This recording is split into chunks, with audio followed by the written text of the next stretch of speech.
نے اس کا نام پاکستان رکھا تھا. پاکستان کیوں رکھا؟ کہ یہ پاک ہوگا. کس چیز سے پاک ہوگا؟ کفر سے، شرک سے پاک ہوگا، بے دینی سے پاک ہوگا، بد اخلاقی سے پاک ہوگا، سود سے پاک ہوگا، رشوت سے پاک ہوگا. اب میں آپ کو ایک واقعہ سناتا ہوں. ایک مسلمان تھے، ان کے ایک عزیز و اقارب ہندوستان میں رہتے تھے.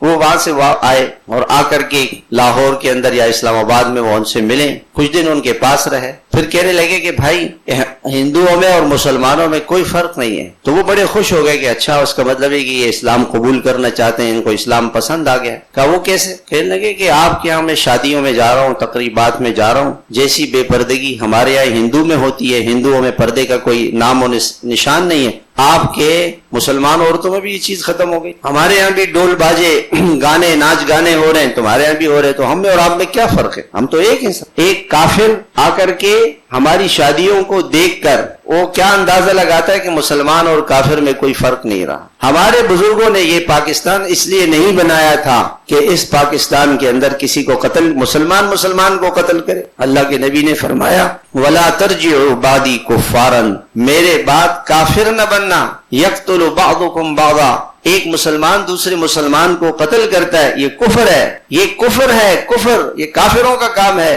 مسلمان کو قتل نہیں کر سکتا.